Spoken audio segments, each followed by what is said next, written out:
সহকারী কোয়ান্টাম সংখ্যা। হ্যালো, এই চার্টটা একটু দেখো। এইটা হলো ক্যাশেলের মধ্যে এল এর মান কত? 0। হ্যাঁ, n is equal to 1, তাহলে l is equal to 0, তাহলে 1s হবে। আচ্ছা, তারপরে এল শেলে n is equal to 2, তাহলে l এর মান দুইটা হবে, 0 আর 1। আর কি হবে? 2s আর 2p অরবিটাল। ঠিক আছে, এরপরে আসো এম শেলে দেখো n equal to 3 3, তাইলে এল এর মান কয়টা? 3টা, 0 3টা। 1 2। তাইলে অরবিটাল গুলো কি থাকবে? 3s 3p। 3s 3p 3d। তারপরে হলো এন শেল, এখানে n এর মান 4, তাহলে এই অরবিটাল গুলো থাকবে। তারপরে হলো ও শেল, এখানে এই অরবিটাল গুলো থাকবে। এখানে এই চিত্রের মাধ্যমে এই জিনিসগুলো দেখানো হয়েছে। এই যে চিত্রটা তোমরা দেখো, এই চিত্রটা এটা দেখতে পেরেছো? এখানে n is equal to হলো 1 হইলে কি শেল থাকে, 2 হইলে কি থাকে, 3 হলে কি থাকে, 4 হলে কি থাকে, এবং এইখানে শক্তির উচ্চ ক্রমটা দেয়া আছে। আমরা পরে হিসাব করব যে কিভাবে শক্তিটা কাউন্ট করা হয়। ক্লিয়ার?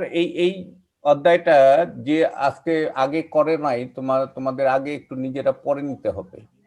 হ্যাঁ, আচ্ছা, আমি পরের স্লাইডে যাই। দেখো, সহকারী কোয়ান্টাম সংখ্যার তাৎপর্য। এখানে দেখো l is equal to 0। l is equal to 0 মানে কি? এখানে উপশক্তি স্তর এর মান, এটা গোলাকার। l is equal to 0, অর্থাৎ আমরা এই যে নিউক্লিয়াস, এই নিউক্লিয়াসের এই যে এখানে যে উপবৃত্তটা, এটা শুধু একটা। হ্যাঁ, তো এইটার উপবৃত্ত হবে না, যেহেতু এল এর মান যদি 0 হয়, তাইলে সেই উপবৃত্তটা হয়ে যায় বৃত্ত। বুঝতে পেরেছো? উপবৃত্তটা কি হয়ে যায়? বৃত্ত। এই যে হ্যাঁ, এই চার্টটা দেখো, এই যে এইটা এল এর মান 0, তাইলে হলো এস, তাইলে এইটা গোলাকার। এই যে দেখছো, এখানে এল এর মান 0 হওয়াতে এইটা আর উপবৃত্ত হবে না। এখন এইটা বৃত্তাকার হবে কিনা বা উপবৃত্তাকার হবে কিনা, এটা নির্ভর করে এল এর উপরে। আচ্ছা, এল is equal two 1। L is equal two 1 মানে কি? এখানে একটা উপবৃত্ত আছে। এই যে উপবৃত্তটা কি হতে পারে? এইরকম ডাম্বেল আকৃতির হতে পারে। এইখানে হ্যাঁ, এখানে যদি নিউক্লিয়াসটা হয়, তাইলে এরকম ইলেকট্রনটা এরকম ডাম্বেল আকারে ঘুরে একটা উপবৃত্ত তৈরি করতে পারে। বুঝতে পেরেছো? এই কারণে এখানে এল এর মান কত? এখানে এল ইজ ইকুয়াল টু হলো 1। হ্যাঁ, এখন এল ইজ ইকুয়াল টু 2 মানে এই জিনিস কয়টা থাকবে? দুইটা। জি স্যার। তাই না? এই যে এখানে দেখো, এখানে দুইটা না, এল ইজ ইকুয়াল টু 2, ডি এর জন্য দুইটা ডাম্বেল। এই যে এখানে একটা। আচ্ছা, আর এই যে মাঝখানটা, এটা হলো পরমাণুর নিউক্লিয়াস। এটা হলো পরমাণুর নিউক্লিয়াস। এখন হ্যালো, জি স্যার। এখানে তাইলে দেখো, ডি অরবিটাল হলো ডাবল ডাম্বেল। আকৃতিটা কি? Double dumbbell. আর পি হলো একটা ডাম্বেল। এইখানে কোনো ডাম্বেল নেই, এটা গোলাকার। স্যার, ডাবল ডাম্বেলকে কি সমতল বলে? হ্যাঁ, দুটো ডাম্বেল যদি একই তলে থাকে, মানে এক্স অক্ষ এবং ওয়াই অক্ষ মিলে একটা তল হয় না? জি স্যার। আমি যদি একটা রোমের 3টা অক্ষ, একটা হলো উপর দিকে, একটা হলো ডানে বায়ে, মানে ফ্লোরটা কি এক্স ওয়াই হবে না? একটা তল হবে না? জি স্যার। আচ্ছা, একটা রুমের কয়টা তল থাকে? একটা এই যে আমরা যে রুমে বসবাস করি, এই রুমের কয়টা তল থাকে বলো দেখি? স্যার, 6টা তল। 6টা তল। তাইলে এক একটা তল কি দুটো এক্সিস দিয়ে হয় না? হ্যাঁ। তাইলে এই কারণে এখানে এই যে ডাম্বেল দুইটা যদি এক্স ওয়াই তলে থাকে, তাইলে একটা তল হবে। আচ্ছা, এফ এর বেলায় দেখো এফ অরবিটালের বেলায় এই ডাম্বেল কয়টা? তিনটা ডাম্বেল হলে কি হবে? খুব জটিল একটা গঠন হবে। এই জন্য এটা দেখাইছে যে এইটা হলো ত্রিমাত্রিক। এটা কি? ত্রিমাত্রিক।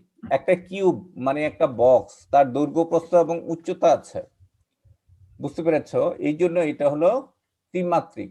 তাইলে আমরা বুঝলাম যে সহকারী কোয়ান্টাম সংখ্যা দিয়ে এই স্যার উপরে তো এটা লিখছে L2 দ্বারা সমতল আকৃতির উপশক্তি স্তর F বা F উপশক্তি স্তর বা অরবিটালকে বোঝায়, সেখানে ডি হবে না? হ্যাঁ হ্যাঁ, রাইট, এটা লেখা একটু ভুল আছে, এটা হবে ডি। তোমরা কি এটা বুঝতে পেরেছো? জি স্যার, এটা বোঝা গেছে। আচ্ছা, তো এইটা হলো উপস্তরের আকৃতি বোঝায়, উপশক্তি স্তর বা উপ বৃত্তাকার পথে ইলেকট্রন যখন ঘুরে তার আকৃতিটা বোঝায়, যেটা আমরা কিন্তু বোর পরমাণু মডেলে পাই নাই। বোর পরমাণু মডেলে খালি কক্ষপথ পর্যন্ত ধারণা পাওয়া গেছে, কিন্তু বা শক্তি স্তর সম্পর্ক পর্যন্ত আমরা ধারণা পেয়েছি বোর থেকে, কিন্তু উপশক্তি স্তর বা অরবিটাল এই সম্পর্কে ধারণাটা আসছে সহকারী কোয়ান্টাম সংখ্যা থেকে, রাইট? জি আচ্ছা, স্যার। আমরা পরের স্লাইডে যাই। এখন দেখো উপশক্তি স্তরের সহকারী কোয়ান্টাম সংখ্যা, উপশক্তি স্তরের আকৃতি এটা বৃত্তাকার বা উপবৃত্তাকার যে কোনো একটা হতে পারে। হ্যাঁ, এটা নির্দেশ করে। আচ্ছা, এখন দেখো কোন কক্ষপথ বা শক্তি স্তরে 2l+1 সংখ্যক উপশক্তি স্তর থাকে, 2l+1। এখন এল এর মান 0 হইলে কয়টা উপশক্তি স্তর থাকবে? একটা। এল এর মান যদি 2 হয় তাইলে উপশক্তি স্তর 1 হইলে, হ্যাঁ 1 হইলে কয়টা থাকবে? তিনটা, তাই না? L=1 হইলে তিনটা। এই কারণে পি পি 3 রকমের হয় না? কি বুঝতে পেরেছো? L=1 হইলে তো পি, তাহলে পি কয় রকমের হয়? পি 3 রকমের। তারপরে L=2 হলে মোট 5টা উপশক্তি স্তর হবে। এই 5টা, তাইলে ডি ডি হবে 5 রকমের। এভাবে আমরা যাব। আচ্ছা, এখন আমরা যাই সোমারফিল্ড উপশক্তি স্তরগুলোকে অ্যাজিমিউথাল কোয়ান্টাম সংখ্যা বা কে দ্বারা প্রকাশ করা হয়েছে। উপশক্তি স্তরগুলোকে কি দ্বারা প্রকাশ করেছে? কে দ্বারা। হ্যালো, কে, আমরা শুনতে পাই। হ্যাঁ, k কি? k হলো l+1। তাইলে দেখো এইটা হলো সহকারী কোয়ান্টাম সংখ্যা আর কে হলো অ্যাজিমিউথাল কোয়ান্টাম সংখ্যা। কেটা কি? অ্যাজিমিউথাল কোয়ান্টাম সংখ্যা।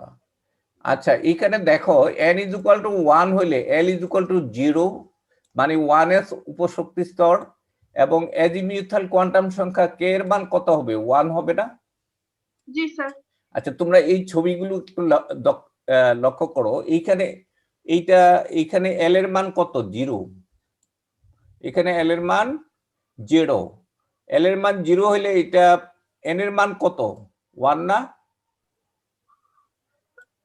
হ্যালো, দেখো, হ্যাঁ, এন এর মান যদি 1 হয় তাইলে এল এর মান কত?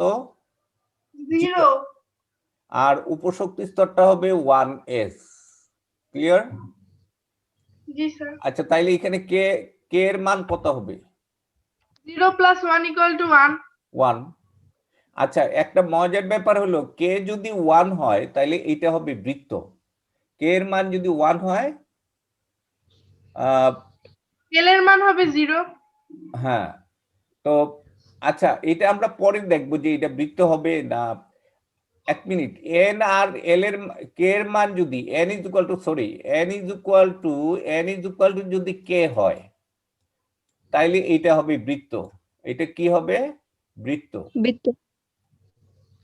আচ্ছা, এইখানে দেখো একটা জিনিস, এখানে n=1, k=1, অতএব এটা কি বৃত্তাকার।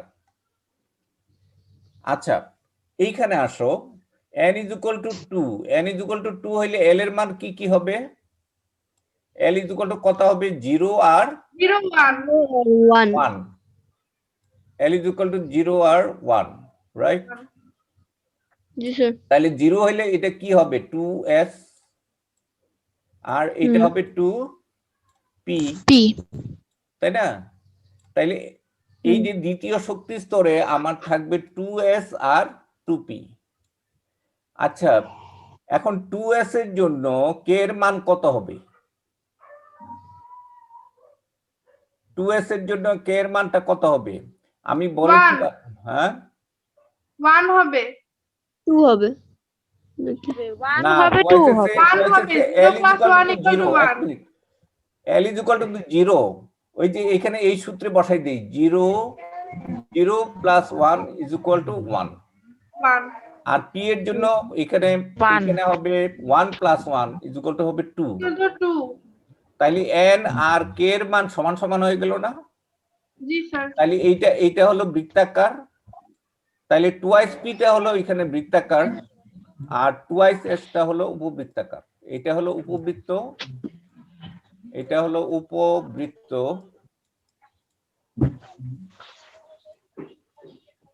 এইটা হলো উপবৃত্ত আর এইটা হলো বৃত্ত। তাইলে আমি একটু আগে বলেছিলাম যে k আর n এর মান যদি সেম হয় তাহলে সেটা বৃত্ত হবে। তাহলে বৃত্ত হবে।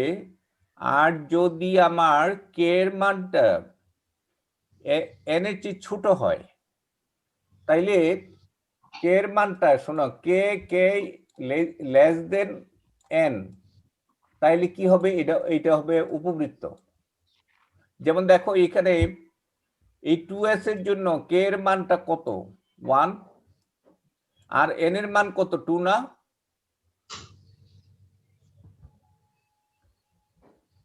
তাইলে এইটা কি হবে? এটা উপবৃত্ত হবে। আচ্ছা, এইখানে আসো, এই ছবিটাতে আসো। যেমন দেখো n is equal to 3 হলে আমরা কি পাই? 3s 3p 3d। এদিকে লক্ষ্য করো, n is equal to 3 হলে আমরা কি পাই? 3s 3p 3d। আচ্ছা, 3s কেমন হবে? এখানে n is equal to হলো 3, তাই না? n is equal to 3, তারপরে l is equal to কত? এখানে 0, l is equal to 0, তাইলে l + 1 is equal to কত হবে? 1। এই যে দেখো k এর মান 1, এখানে এটা হলো k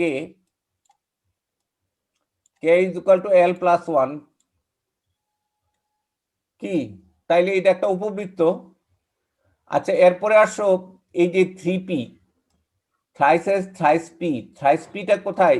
এইটা, এই জিনিসটা হলো থ্রাইস p এর জন্য n এর মান কত? 3, l এর মান কত? 1, 2 হ্যাঁ এখানে হবে 2, এই যে k এর মান 2। তাইলে এই 2টা কি 3 এর চেয়ে ছোট না? অতএব এটা উপবৃত্ত। আচ্ছা, এরপরে আসো 3d এর জন্য n এর মান কত? 3 আর এর মান হলো 2। তাইলে এখানে k is equal to কত হবে? 4 না 3 হবে 3 হবে। 2 + 1 is equal to হবে 3। তাইলে এখানে দেখো k আর n এর মান সেম না? অতএব এটা হলো বৃত্তাকার। এইখানে শোনো, সোমারফিল্ড উপবৃত্তগুলোর আকারটা কেমন হবে এইটা সে এখানে দেখিয়েছে। তোমরা কি এটা বুঝতে পেরেছো? এটা এই ছবিগুলো কিভাবে আঁকছি আমি একটু পরে যাই। তোমরা এই পয়েন্টটা একটু দেখো। বোরের তত্ত্বে কক্ষপথ ছিল শুধু বৃত্তাকার, কিন্তু সমারফিল্ড দেখান যে কক্ষপথ কি হতে পারে? উপবৃত্তাকার বৃত্তাকার উভয়ই হতে পারে, তাই না? একটা কক্ষপথ কি হতে পারে? উপবৃত্তাকার এবং বৃত্তাকার, দুইটাই হতে পারে। ক্লিয়ার? জি স্যার। যেমন থাইসেস কক্ষপথটা কি হবে? উপবৃত্তাকার। থ্রাইস পি হবে উপবৃত্তাকার, থ্রাইস ডি হবে বৃত্তাকার। স্যার তৃতীয়টা আরেকবার বোঝানো যাবে, মানে তৃতীয় কক্ষপথ? এটা এটা এই হ্যাঁ জিনিসটা, তৃতীয়টা হ্যাঁ হ্যাঁ হ্যাঁ এটা আচ্ছা। n ইজ ইকুয়াল টু 3 হলে দেখো n ইজ ইকুয়াল টু 3, আমার কথা হলো n ইজ ইকুয়াল টু 3, তাহলে l এর মান কি কি হতে পারে? 0 1 2 0, তারপর হলো 1 2। তো জিরোর জন্য কি হবে? থ্রাইস এস, আর এটা হ্যাঁ হবে থ্রাইস পি ইয়া থ্রাইস আর ডি। Thrice D. এখন কোনটার আকৃতি কেমন হবে এইটা আমরা সোমারফিল্ড, এখানে n ইজ ইকুয়াল টু হলো 3, তাই না? আমি এইটা হলো এল এল আর n ইজ ইকুয়াল টু হলো 3, জি sir. n is equal to 3, তাহলে l ইজ ইকুয়াল টু 0 1 2, তাইলে উপস্তর গুলো হবে থ্রাইস এস, থ্রাইস পি এবং থ্রাইস ডি। এখন কোনটার আকৃতি কেমন হবে? তাহলে থ্রাইসেস এর জন্য n এর মান কত? থ্রাইস থ্রাইসেস এর জন্য n এর মান হলো 3, ঠিক আছে? এখানে n এর মান সব 3। s এর মান কত? l is equal two k is equal two কি হবে এখানে? k ইজ ইকুয়াল টু হবে l প্লাস 1। তো l এর মান কত এখানে? 0 না, আর 1 হ্যাঁ হ্যাঁ ইজ ইকুয়াল টু 1। তাহলে 1 হবে। থ্রাইসেস এর জন্য এটাও, তাইলে এই যে দেখো এখানে থ্রাইসেস এর জন্য k এর মান 1, তো 1টা কি 3 চেয়ে ছোট না? হ্যাঁ জি স্যার। তাহলে এই কারণে এটার বৃত্তাকার হবে না। আচ্ছা, ঠিক একইভাবে থ্রাইস পি এর জন্য, এদিকে দেখো থ্রাইস পি এর জন্য n ইজ ইকুয়াল টু 3, তাই না? মানে n is G sir. Equal to হলো 3। আচ্ছা, আর এখানে k এর মান কত হবে বলো দেখি? 2 k হবে। এর মান হবে 1 প্লাস 1, 2 হবে। হ্যাঁ 2 হবে। তাইলে 2টা কি 3 থেকে ছোট না? অতএব জি স্যার। এইটাও কি হবে? উপবৃত্তাকার হবে, তবে কিছুটা কম উপবৃত্ত হবে, তাই না? আচ্ছা, এরপরে আসো এইখানে কে এর মান 3 হয় হ্যাঁ জি কিভাবে? স্যার। এটার ক্ষেত্রে তোমার n এর মান হলো 3, আর l এর মান কত এখানে? 2। l এর মান হলো 2, তাইলে l plus 1 is equal two 2 কত তাহলে হবে? 3 হবে। 3 হবে। তো 3 3, হবে। তাহলে n এর মানও 3, l এর মানও 3, অতএব এটা কি পার্থক্য আছে? এটা বৃত্তই। না না হ্যাঁ বুঝেছি স্যার। হ্যাঁ, বুঝতে পেরেছ? আমার কথা হলো যে n G is sir. Equal to যদি k হয় তাইলে কি হবে? বৃত্ত, মনে থাকবে? হুম, n is equal two G k sir. হলে এটা বৃত্ত। আর যদি n is greater than k হয়, nটা কি প্রধান কোয়ান্টাম সংখ্যা না? এইটা হলো অ্যাজিমিউথাল কোয়ান্টাম সংখ্যা। তাইলে n এর মানে nটা কি এটার চেয়ে বড়। তাইলে এখানে দেখো এইটা হ্যাঁ এই যে এটার চেয়ে এটা বড় না? এখানে k এর মান 1, n এর মান হলো 2, এখানে n এর মান 2, k এর মান 2। জি আচ্ছা, স্যার। আমি পরের স্লাইডে যাই, তোমরা এটা সূত্র দিয়ে বোঝানো হয়েছে। তোমাদের বইয়ে এগুলো আছে, কিন্তু তোমরা আমার মনে হয় পরে বুঝতে পারবে না। বইয়ের থেকে পড়া বুঝছো? এগুলো পাও নাই? বইটা অনেক কিছু পড়তে হবে।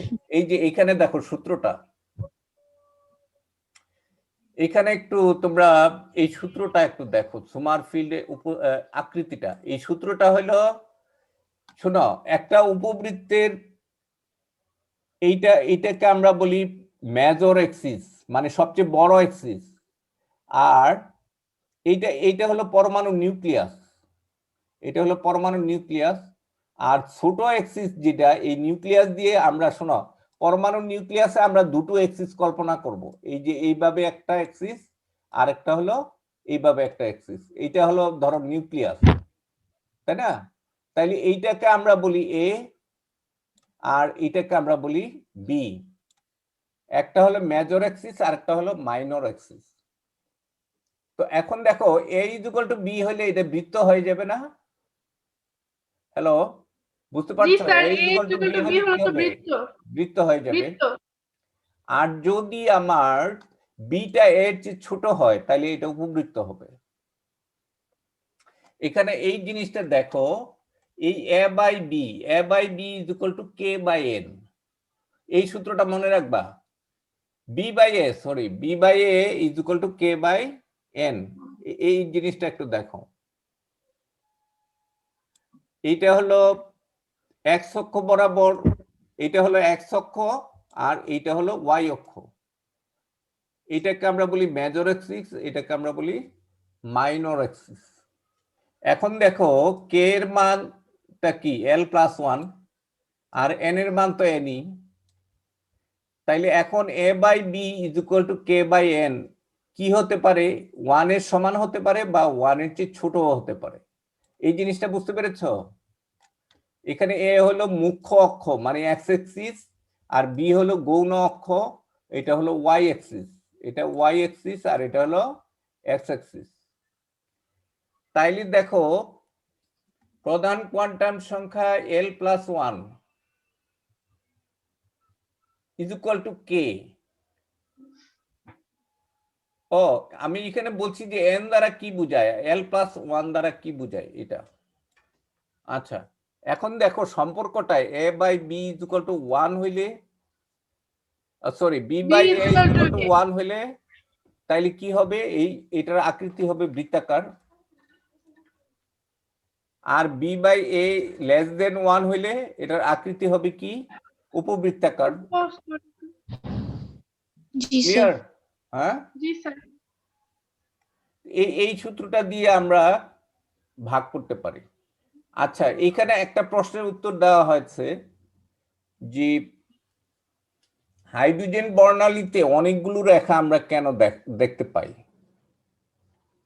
একটা ইলেকট্রন একটা হাইড্রোজেন পরমাণুর তৃতীয় শক্তি স্তর থেকে যদি দ্বিতীয় শক্তি স্তরে আসে, এটা কিন্তু ব্যাখ্যা করতে পারে না বোর পরমাণু মডেল, যে হাইড্রোজেন পরমাণুর বর্ণালীতে একটা রেখা দেখার কথা ছিল কিন্তু অনেকগুলো সূক্ষ্ম রেখা দেখা যায়।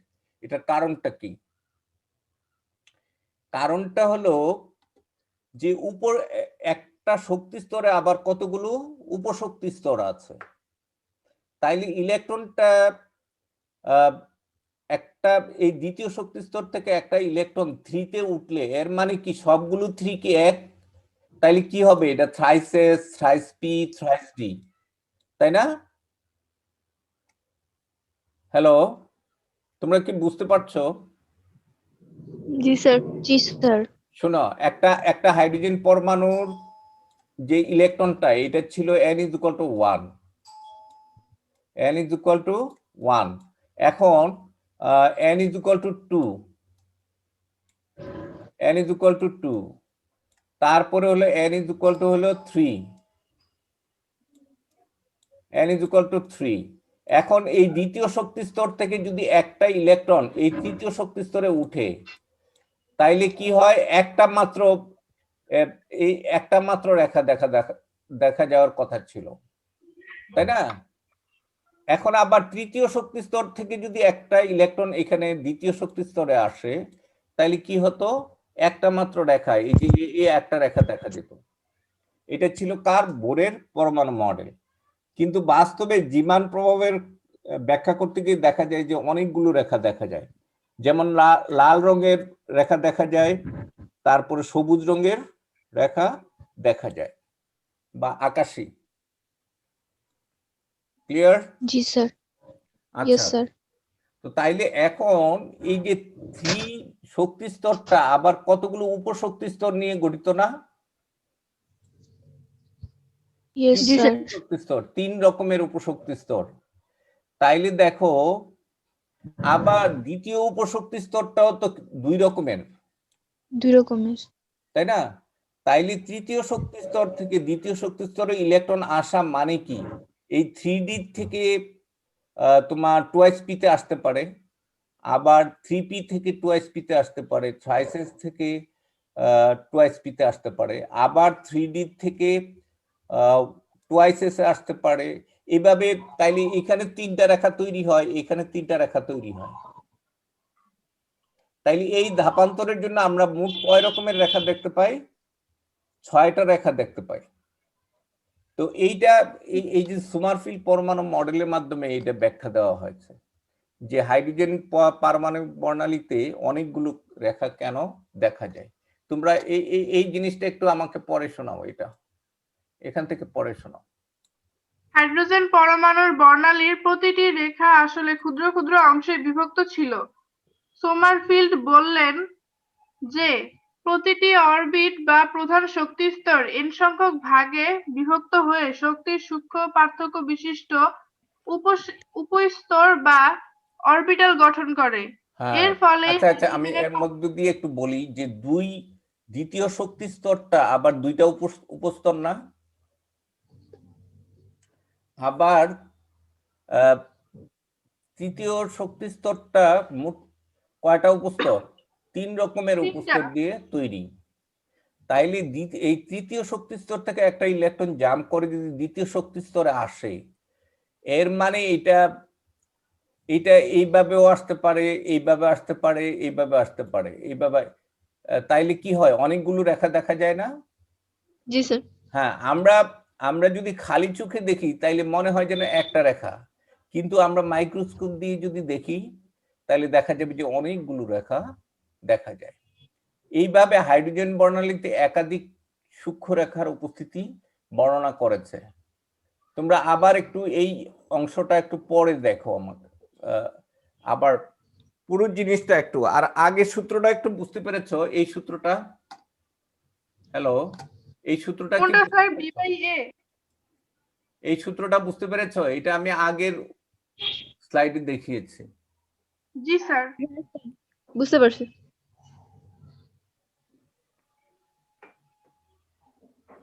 তোমাদের একটা প্রশ্ন আসতে পারে যে হাইড্রোজেন পরমাণুর বর্ণালীতে অনেকগুলো ক্ষুদ্র ক্ষুদ্র রেখা দেখা যায় কেন? কিন্তু বোর হ্যাঁ, পরমাণু মডেল অনুযায়ী একটা রেখা দেখার কথা ছিল, কিন্তু আমরা অনেকগুলো রেখা কেন দেখতে পাই?